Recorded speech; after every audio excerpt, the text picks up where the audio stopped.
been a while since we've covered a year, so let's do it. 1987.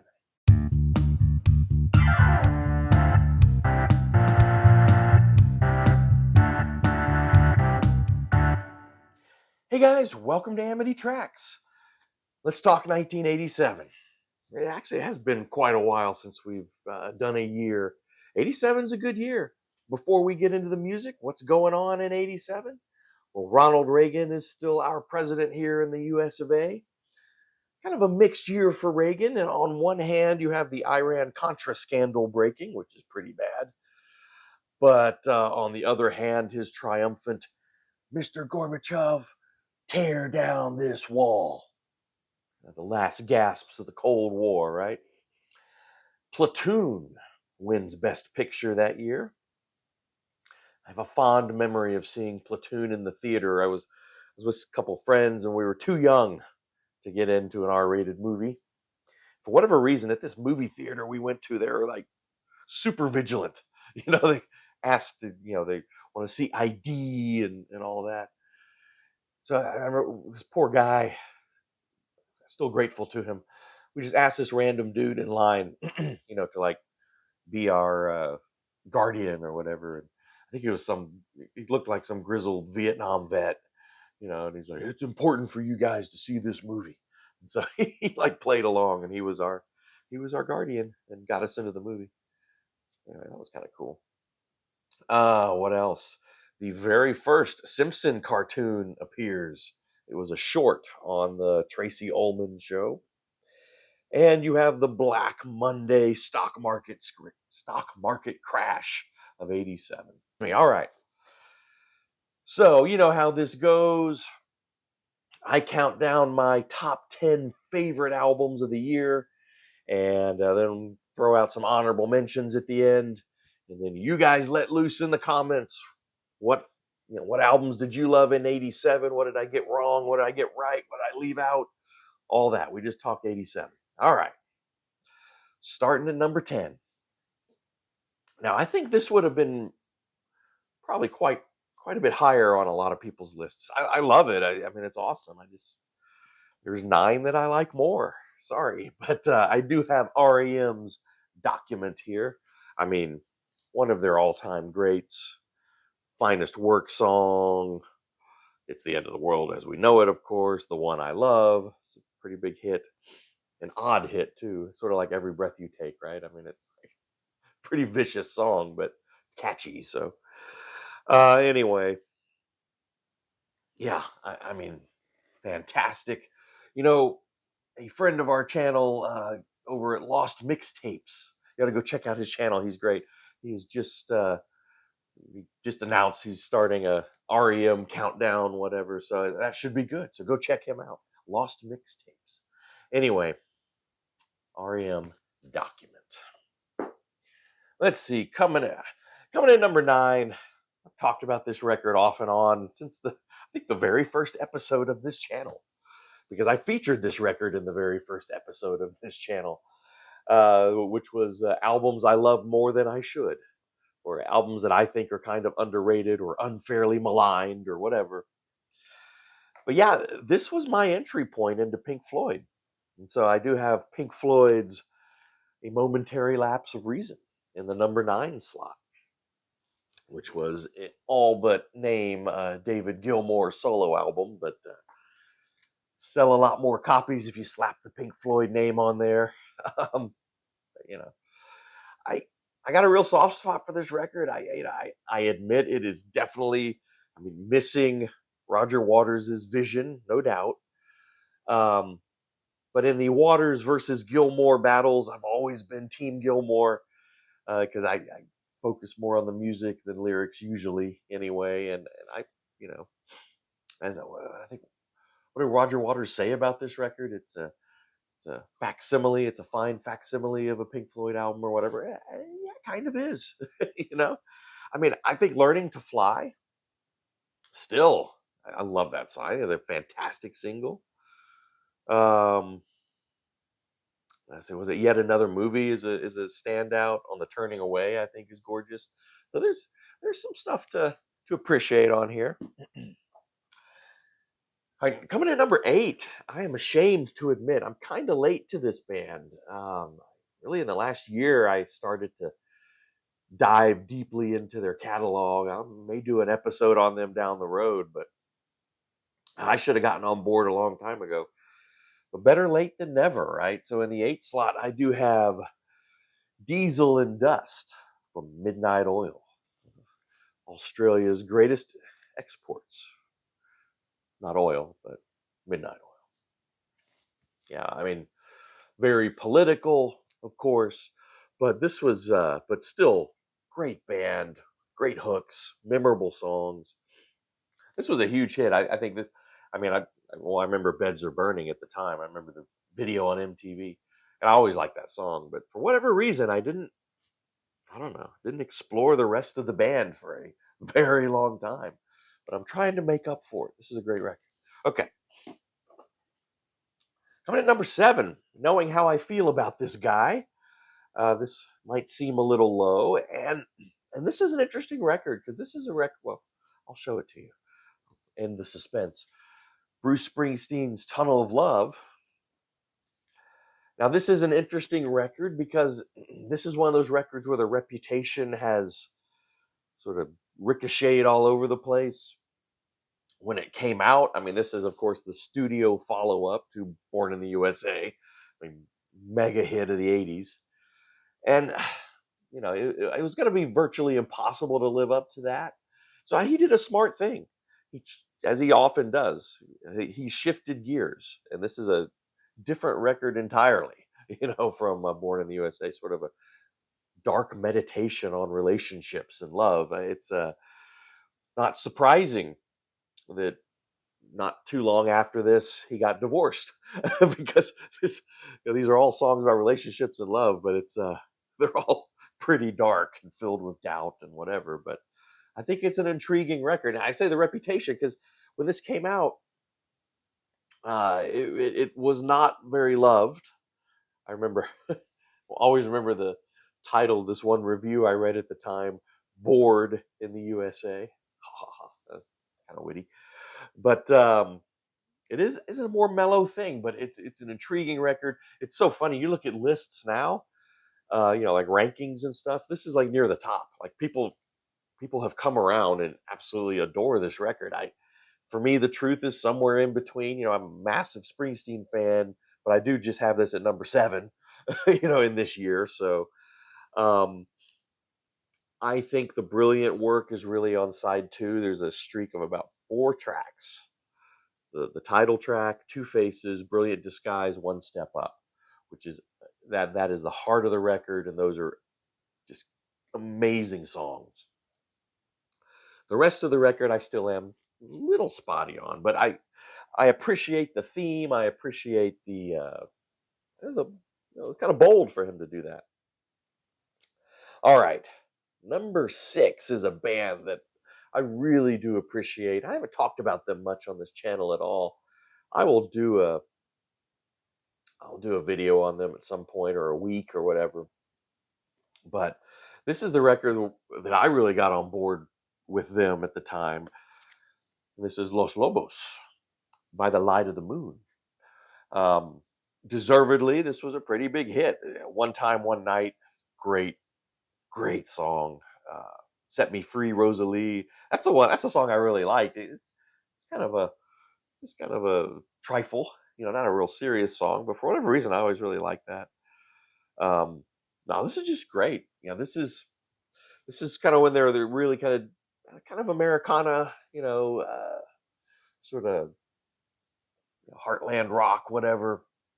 But of course, Los Lobos, if you listen to their whole discography, wide breadth of styles and take a lot of bold chances at different times. This is one of their more straightforward records. So it's not a bad entry point, and it was for me. Um, but yeah, great record. We'll talk Los Lobos some more soon. All right, coming at number 5. This was a huge hit. This was one of the biggest records of the year. I think this band is pretty underrated. I say underrated even though they were huge, but I think underappreciated. You know, would be maybe a better word. But this was their biggest hit by a long shot, and it is "Kick" by NXS. I think Michael Hutchins, rest in peace, was one of the most dynamic frontmen of the '80s and beyond. Uh, yeah, "Kick." Man, this. Oh, there's the fold out. "New Sensation," "Devil Inside," "Need You Tonight," "Never Tear Us Apart." Those were all huge hits. But I'm gonna tell you, the whole record's great. I mean, actually, every I don't think there's a bad track on here. So even the deeper cuts are really good, and a lot of them, I think, if they had pushed them, those could have been hits too. Yeah, just a commercial peak, definitely, of NXS. I'll do an NXS video. Where there's still quite a few bands we haven't covered, so I will cover NXS soon. Number 4, I've talked about a little bit here and there, but here it is, the year it came out. It is the solo debut from Robbie Robertson. Now, of course, the band had broken up. Now they would reform without Robertson. Kind of a shell of their former selves. I think Robertson was key. And I've said this before, what I really admire about Robbie Robertson and Sting early in his solo career was similar, and Robert Plant similar, is he didn't try and recreate the sound of his former band. I mean, this is a totally different thing. This is sonically, this couldn't be further from the band. Now, lyrically, you can tell it's Robbie Robertson, but man, I mean, it's a lot of synthesizer on there. Um, produced by Daniel Lanois, of course. You have Peter Gabriel guesting. You have U2 guesting. Uh, yeah, and Rick Danko. Rick Danko's actually shows up on here too. But "Fallen Angel" is one of the most gorgeous songs I've ever heard. A tribute to Richard Manuel, of course, of the band, who had committed suicide a few years prior to when this came out. I mean, just stunning backing vocals from Peter Gabriel on that song. Love that song. Anyway, this is fantastic, fantastic. He didn't he didn't really keep this level of quality up for the rest of his solo career. Again, rest in peace. Robbie died earlier this year, I believe. I did a video on it, but yeah, I think it was earlier this year. But man, great solo record. That's actually when I was trying to remember when I talked about that record at length at all, and it was yeah, I think in my Robbie Robertson tribute video, I sort of focused on that record because it's really, and the one that came after that, because those two are great. All right, top 3. What are my top 3 records of '87? Well, one of them, a lot of you probably haven't heard. It's fairly obscure, but some of you might. This is, I think, one of the great, most innovative guitar players who came out in the '80s or beyond. He is unfortunately deceased. He was killed in a car accident. So tragic. But he put out some incredible records, mostly instrumental, mostly acoustic. But he really kind of pioneered a lot of techniques on the acoustic guitar. I mean, it's just using the whole instrument. I mean, beating on it is like rhythms and like wild alternate tunings and just incredible. This was my entry point into this guy. And I would actually, if you want to get into this guy, I'd recommend starting here. Michael Hedges. It's a live album called Live on the Double Planet. There he is. And I mean, it's hard to describe the music on here. Really opens your mind to what can be done on the acoustic guitar. Um, he's got some of his really good original songs on here, but he does some fun covers and definitely, obviously, does interesting things with them. His "All Along the Watchtower," I think, is probably my favorite version of that song. I mean, it's you know, hard to top Hendrix, but it's up there. What else? It's "Come Together" by the Beatles in a kind of interesting format. "A Love Bizarre." the Sheila E. song. He does a killer cover of that on the acoustic, and it's a lot of he has a lot of fun with the audience. I mean, he's playing some amazing technique, but he's also having a lot of fun. Anyway, this is a great record. I mean, this could be, I could feature this on one of those videos I do on records you should hear or whatever. But God, it's so good. All right, but my one and two slots are not so obscure. They were both huge records of this year. My number two, man, I haven't talked about this record much. I think ah, this record is so good. I mean, it was a hit, sold a ton of copies. So yeah, I can't, sort of, I can't say underappreciated or under. I guess underappreciated. I can say um, because I don't think people talk about this record enough anymore, and I thought it was so good. And if I didn't have my number one here then this year, this would easily be a number one. But my number one's got to be number one, so it's number two, only because there's a number one. There's no question. John Mellencamp, The Lonesome Jubilee. I mean, this is so good. Just heartland rock, Americana, uh, kind of a mainstream rock record, but really brings in interesting instrumentation featuring, kind of violin. Was it Lisa Germano? I think what's her name? Yeah, Lisa Germano on the fiddle or violin, featured prominently in these songs. A lot of acoustic kind of elements in there. Kind of again, sort of Americana instrumentation on some of these.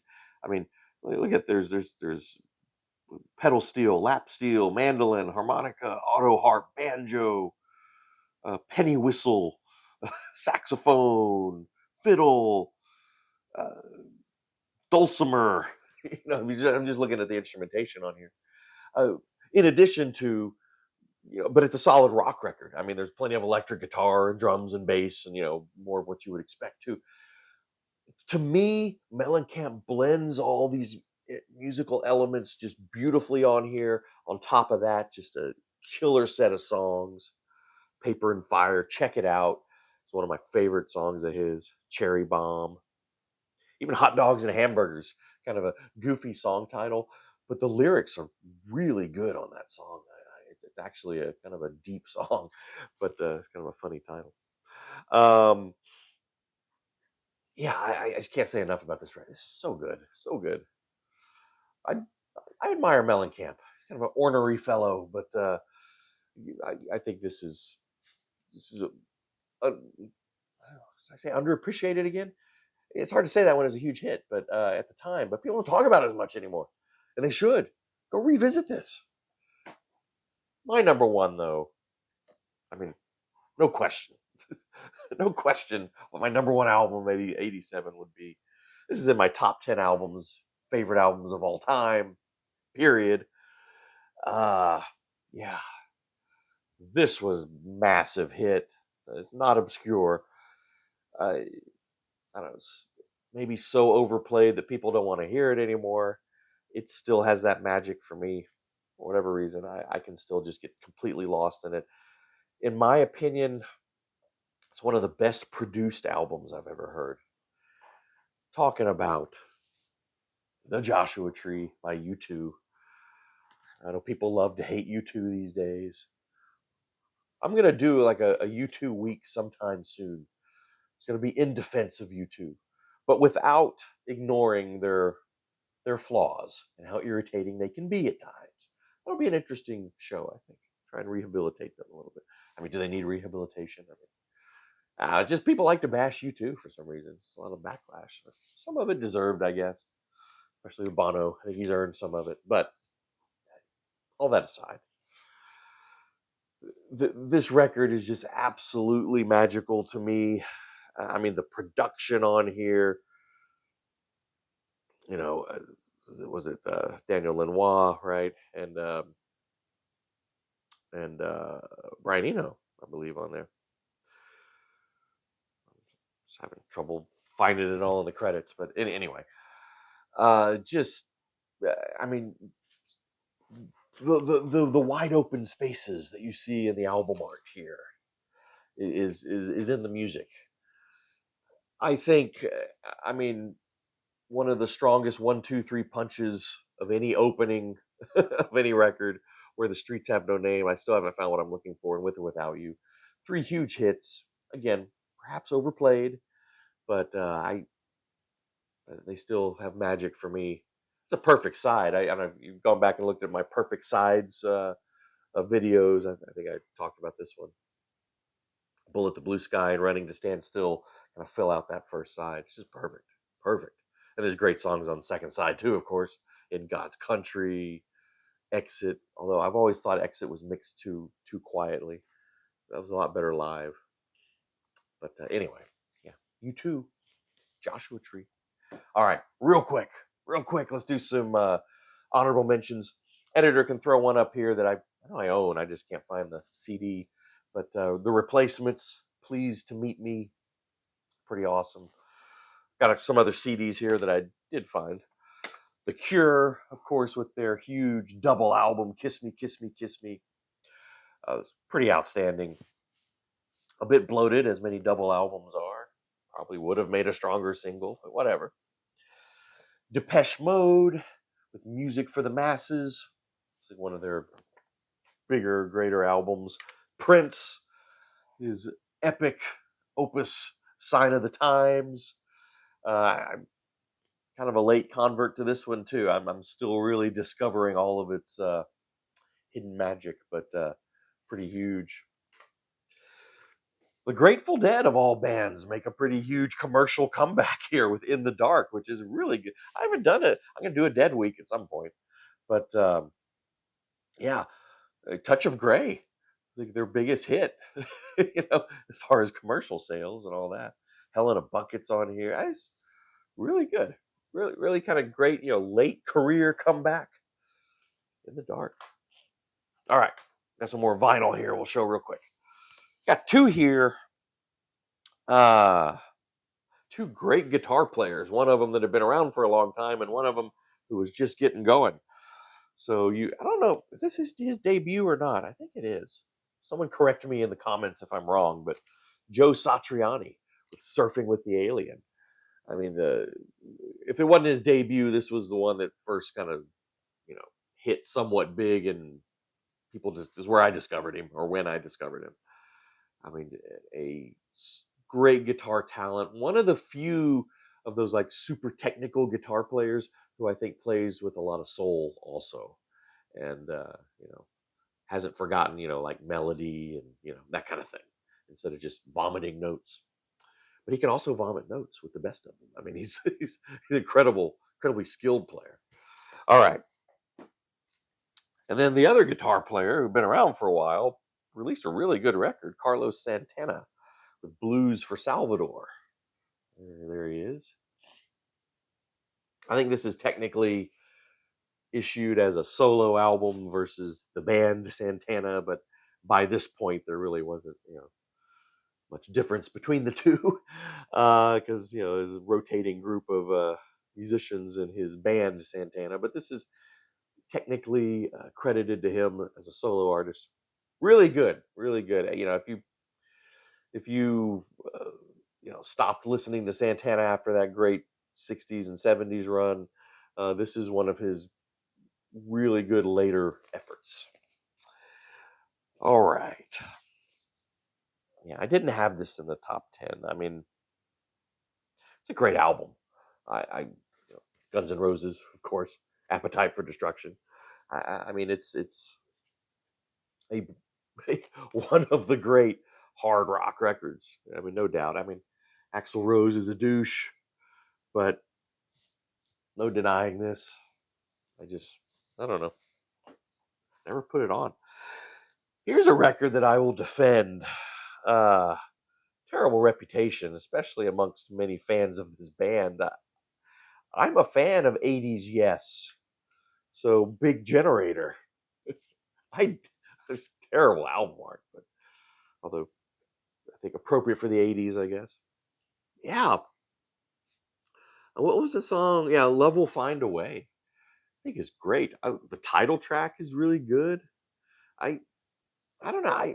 I've always been a fan of Big Generator. This gets a lot of backlash. A lot of backlash. Trevor Rabin, I think, is awesome. Sting puts out Nothing Like the Sun, which I really like. Sting is still doing good work at this point.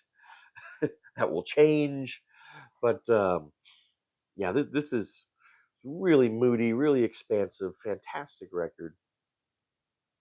I always just laugh at the song "They Dance Alone." This real quiet song, where he has Ruben Blades, who's one of the great singers, and he has him doing spoken word.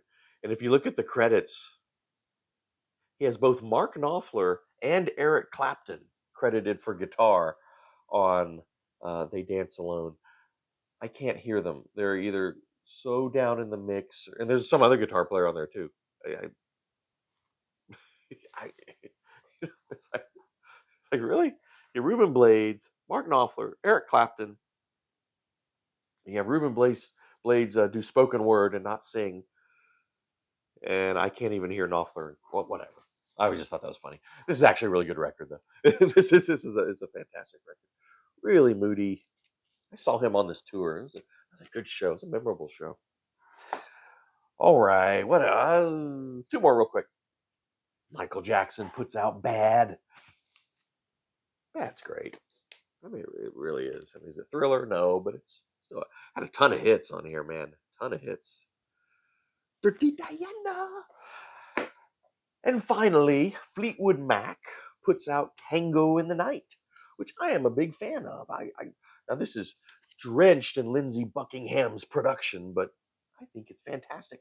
I have a question for you guys, though. Any of you have this on vinyl? This has been maddening to me. I've probably bought 3 or 4 copies of it. I mean, I usually just find it in the used bins, but I keep rebuying it because every copy I buy, it skips like a lot. The first time I was like, "Oh, I just bought a bad copy," and then another one, and another one, another one. I've tried it on multiple turntables. Same thing happens. Is that happening with you? Are you guys? Anyone of you have this and it skips? Because like I said, this is probably my fourth try on this. This one, skips too. Love the record. I mean, Big Love is a great song. Everywhere, Little Lies. Those are the hits. But I mean, it's a really good record. Seven Wonders, really good record. It's just I cannot find a copy that'll work on a good turntable. What do you guys think? 1987. Let's hear it in the comments. Let's talk 87. Well, we'll see you guys next time. Please do subscribe to the channel if you haven't. Hit the bell for notifications, like the videos, share the videos. All of that helps us out. And we'll see you next time.